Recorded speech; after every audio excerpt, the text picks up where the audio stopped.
अस्सलाम वालेकुम पाक व्यूअर्स, मेरा नाम है सुनील मंज और मैं पाक व्यूअर्स वीकली के एक और एपिसोड से आपकी खिदमत में हाजिर हूँ। आज की वीकली की पहली न्यूज़ हमेशा की तरह पेट्रोल की प्राइसेस को लेके है। आपको याद होगा पिछले हफ्ते मैंने आपको बताया था कि ग्लोबली प्राइसेस नीचे जा रही हैं, बट पाकिस्तान में मुझे कोई ख़ास उम्मीद नहीं है कि हमारे साथ कोई अच्छा सलूक किया जाएगा। और एज एक्सपेक्टेड जो प्राइसेस रिवाइज हुई हैं उसमें पेट्रोल की प्राइस को सेम रखा गया है, डीजल की प्राइस 5 रुपये कम कर दी गई है। गवर्नमेंट जो है वो अपने रेवेन्यू को कहीं से भी जाने नहीं देती और आवाम को जो है ना कोई रिलीफ नहीं दिया गया। पेट्रोल की प्राइस सेम है। इसके साथ साथ ऑटो मैन्युफैक्चरर जो हैं उनकी भी जो प्राइस इंक्रीज की जो एक जंग चल रही है वो जारी है। और हमेशा लोगों का जो गुस्सा है वो गाड़ियों पे निकलता है। मोटरसाइकिल की जो प्राइसेस होती है ना उसके बारे में लोग, मेरा ख्याल है गवर्नमेंट के इदारे इतना नहीं सोचते, बिकॉज वो एक आम आदमी की सवारी है। ऑब्वियसली जो बुलेट प्रूफ गाड़ियों में और डालों के साथ फिरते हैं उनको क्या पता लगता है कि मोटरसाइकिल पे बैठने वाले की ज़िंदगी कैसी है। सो फिलहाल न्यूज़ ये है कि होंडा ने जो है अपनी प्राइसेस बढ़ा दी है मोटरसाइकिल की।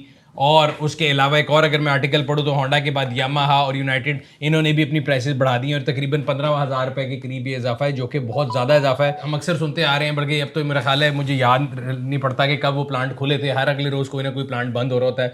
मुझे ये लगता है कि उसमें कई जगह जेन्युइन केसेस हैं और कहीं जगह जो कंपनीज़ हैं वो जो है ना गवर्नमेंट को ब्लैकमेल करने की कोशिश कर रही हैं। हमारी ये बात क्यों कहता हूँ, बिकॉज मैंने इस रमज़ान के अंदर 1 2 3 लोगों के लिए, दोस्तों के लिए 0 मीटर गाड़ियाँ ली और वो हाजिर जो है जीरो इनवॉइस के ऊपर गाड़ियाँ ली और कोई ऑन नहीं दिया और कोई ताल्लुक यूज़ नहीं किया, लेकिन गाड़ियाँ अवेलेबल थी। इसका मतलब ये है कि गाड़ियाँ ऑब्वियसली अगर मार्केट में मिल रही हैं और इनवॉइस पे मिल रही हैं तो इतनी कोई वो शॉर्टेज नहीं है जितनी पोस्ट की जाती है। बट येट इसका ये मतलब नहीं है कि गवर्नमेंट जो है एक रेगुलर इंपोर्ट की आइटम जो है उसकी एलसीज को तंग करना शुरू कर दें, या बल्कि लास्ट में से शुरू करते। अब तो मेरा ख्याल है उसकी एक जो एनिवर्सरी होने वाली है जो है एलसीज की जो रुकने की। न्यूज़ ये है कि होंडा जो है उसका प्लांट फिर बंद कर दिया गया 15 मई तक के लिए, जो कि एक अच्छी न्यूज़ नहीं है। इससे पहले सुजुकी, टोयोटा, तमाम कंपनियां जो हैं वो अपने प्लांट बंद करने की नोटिफिकेशन देते हैं और उसकी रीज़न ये है कि उनके पास जो है रॉ मटेरियल जिसको इंपोर्ट करते हैं सीके डिकेट वो ही मौजूद नहीं है। एक तरफ ऑटो इंडस्ट्री जो है ज़बू माली का शिकार है और कई जो है कंपनियां उन्होंने अपनी प्रोडक्शन बंद की हुई है। बट ऐसे सरप्राइजिंग टाइम में टोयोटा ने गॉजू रेसिंग के नाम से अपना फॉर्च्यूनर और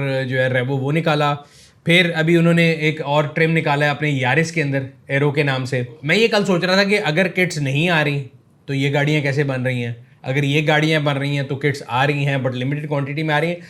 मतलब 1+1 2 नहीं हो रहा है, यहाँ पे 3 या 4 का कोई चक्कर चल रहा है। इंडस्ट्री के साथ कोई ना कोई चीज़ बीच में है जो कि मेरी समझ से बाहर है। अगली बात कर लेते हैं नए मॉडल्स की और जनरेशन की। पाकिस्तान में हमेशा ये रहा है कि जी पुरानी जनरेशन की गाड़ियाँ काफ़ी साल चलती हैं। किया स्पोर्टेज की अगर बात करें तो हमने आपको बताया था कि मेरी इन्फॉर्मेशन के मुताबिक या मेरी जो एक हिच थी उसके मुताबिक इस साल नई स्पोर्टेज आनी चाहिए। मुझे लगता है कि अगेन वो जो मेरी जो थी ना हिच वो सही थी, बिकॉज अभी एक उनके अंदर वो ब्लैक एडिशन लॉन्च कर रहे हैं और मेरे ख्याल से ऐसे जब भी कोई एडिशन लाए जाते हैं ये लिमिटेड मॉडल होते हैं और ये आखिर के जो आपके यूनिट्स होते हैं ना उनको निकालने के लिए इस तरह की जो है फेस लिफ्ट या इस तरह की जो कहते हैं ना अपग्रेड निकाले जाते हैं। I can be wrong, black edition के नाम से एक किया स्पोर्टेज लेकर आने का कोई सेंस नहीं बनता, जबकि दुनिया में ग्लोबली नई जो है आ चुकी है और पाकिस्तान में भी मेरे ख्याल से अगर उनको सर्वाइव करना है तो रिम काले करके, ट्रिम लाइन को काला करके आप गाड़ी को नहीं बेच सकते। You have sold more than 50,000 unit. तो मेरी इन्फॉर्मेशन या मेरा जो दिमाग कहता है वो ये कहता है कि किया स्पोर्टेज की जो नई जनरेशन है वो इस साल पाकिस्तान में आ जाएगी। अभी के लिए अगर आप गाड़ी लेना चाहते हैं तो ब्लैक एडिशन आ गया है। ब्लैक एडिशन क्या है इसके बारे में सारी डिटेल देखने के लिए पाक व्हील्स के चैनल को सब्सक्राइब रखें। जो ही हमारे पास इसका फर्स्ट लुक आएगा हम आपसे ज़रूर शेयर करेंगे। अगली न्यूज़ जो है वो अगला व्लॉग है। पाक सुजुकी ने अपनी लोएस्ट जो है ना लास्ट मंथ की जो सेल की है। एट द सेम टाइम पिछले वीकली में मैंने आपको बताया था कि first quarter of this year जो है टोयोटा ने 3.12 बिलियन का प्रॉफिट किया था।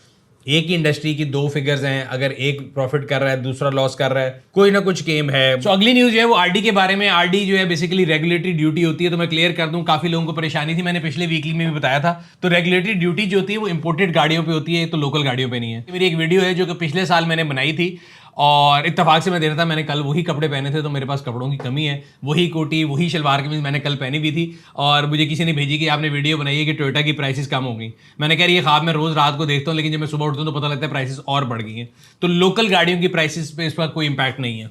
इंपोर्टेड गाड़ियों पे क्या होगा वो भी बताता हूँ। अनलेस अंटिल की इंपोर्टेड गाड़ियाँ इतनी सस्ती हो जाएं कि लोकल गाड़ियों को उनसे कंपटीशन हो और फिर वो सोचेंगे हम प्राइस रिड्यूस कर दें, जो कि अगेन एक बहुत बड़ा ख्वाब है, अभी तो नहीं होने वाला। तो लोकल गाड़ी पे आरडी का कोई इंपैक्ट नहीं है। आरडी से पहले 660 सीसी की जो गाड़ी थी उस टाइम पे 206 रुपए का डॉलर था, उस पर ड्यूटी थी 6,56,000, 6,56,000।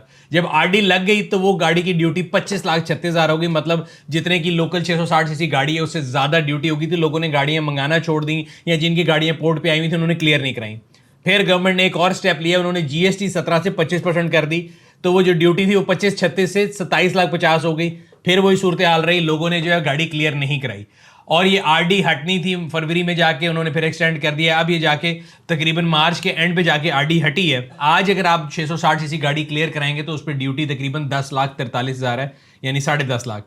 सो जब आरडी नहीं लगी थी 656 1043, तो ड्यूटी नीचे जाने के बजाय 4 लाख इफेक्टिवली ऊपर चली गई है। आरडी हटने के बाद जो है ना 656 से 1043 चली गई।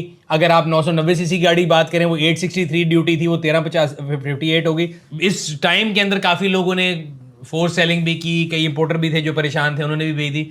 सो जो पहले बीच में मार्केट में होता रहा उसका मुझे पता नहीं, लेकिन अभी का इम्पैक्ट मुझे आया आपको बता दिया है कि बहुत कोई अगर होगा, या तो मार्केट वहां पे रहेगी जहां पे पहले थी, या स्लाइटली ऊपर जाएगी, नीचे आने का कोई सवाल नहीं है। अगली न्यूज ये कराची के लोगों के लिए। कराची में पाक व्हील्स कार मेला आने लगा है। काफी लोग जो गाड़ी खरीदना चाहते हैं वो परेशानी का शिकार होते हैं। अगर आपने गाड़ी खरीदनी होती है, आप डिफरेंट लोगों को कॉल करते हैं, फिर डिफरेंट जगहों पर जाते हैं, तो पाक व्हील्स कार मेला आपको एक ही छत के नीचे सैकड़ों गाड़ियां जो प्रोवाइड करता है। इसके अलावा वहां पे पाक व्हील्स इंस्पेक्शन सर्विस है, ऑटो पार्ट्स हैं, उनका बूथ लगा होगा, और डिफरेंट सर्विसेज जो है उन पर आपको डिफरेंट डिस्काउंट भी मिलेंगे। जैसे इंस्पेक्शन सर्विस के ऊपर आपको 50% डिस्काउंट मिल जाएगा। ऑटो पार्ट्स का जो स्टॉल है उस पर अप टू 30% डिस्काउंट है वेरियस प्रोडक्ट्स के ऊपर। तो देर मत कीजिए, अभी अपने कैलेंडर को मार्क कर लें। 14 मई इतवार को सुबह 11 बजे से लेकर शाम 7 बजे तक expo centre Karachi hall number 5 पाक व्हील्स कार मेला आ रहा है। और अगर आप अपनी गाड़ी बेचना चाहते हैं और मेले के अंदर खड़ी करना चाहते हैं, तो मेले के लिए रजिस्ट्रेशन का जो लिंक है वो मैं इस वीडियो के नीचे लगा लूंगा। सिर्फ वही गाड़ियां वेन्यू के अंदर खड़ी हो सकती हैं जो कि मेले के लिए रजिस्टर्ड होंगे।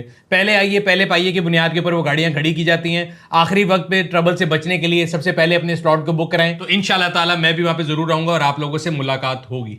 आगे पाक व्हील्स ऑटो स्टोर के मैसेज की तरफ चलते हैं। आज की जो प्रोडक्ट है बड़ी यूजफुल प्रोडक्ट है, खास तौर पे उन लोगों के लिए जिनकी गाड़ी में बच्चे साथ ट्रैवल करते हैं, खाना खाते हैं और उनको ये परेशानी होती है कि वो खाना जो है गाड़ी में गिरेगा।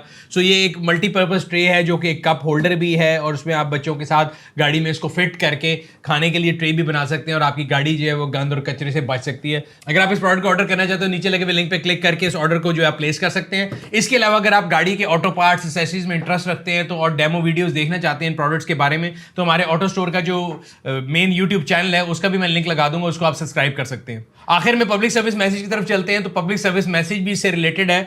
अक्सर हम लोग सड़कों पर जा रहे थे, हम देखते हैं कि अगली गाड़ी में से जो पढ़े लिखे लोग होते हैं वो कचरा सड़क पे फेंक रहे होते हैं। कोई मैकडॉनल्ड्स का रैपर फेंक रहा है, कोई चिप्स फेंक रहा है, कोई कोक जो है फेंक रहा है। मेरे समेत मैं अक्सर जो है ना ये हरकत खुद भी कर रहा होता था, और मेरे बच्चों ने मुझे शर्म दिलाई कि यार आप ये क्या कर रहे हैं। तो इसलिए मैं हमेशा ये जो भी पॉइंट वीकली में बताता हूँ, मैं अपने ऊपर एक्सपीरियंस करके या अपने आप को सबसे पहले मेंशन करता हूँ, ताकि लोग ये ना कहें कि जी मैं को बड़ा मुबल्लिग बन रहा हूँ। ख्याल है मेरे समेत आप भी तमाम लोग अच्छे शहरी होने का सबूत दें। तालीम अलहदा चीज़ है, शऊर अलहदा चीज़ है। हमें ये चाहिए कि हम अपनी सड़कों को, जिस तरह हम अपने घर को साफ रखते हैं, इस तरह अपने इर्द गिर्द की जगहों को साफ रखते हैं, ये सड़कें, ये जो शहर है, ये भी हमारा घर ही है। इनको साफ रखें ताकि हमारे लिए, हमारे आने वाली नस्लों के लिए ये एक जो है ना गंद या कचरे का ढेर ना बने। इस उम्मीद के साथ कि आप लोग इस मैसेज को पॉजिटिवली लेंगे। आपसे अगले हफ्ते फिर मुलाकात होगी। तब तक अपना और अपने गिरदनवा के लोगों का ख्याल रखिएगा। शुक्रिया।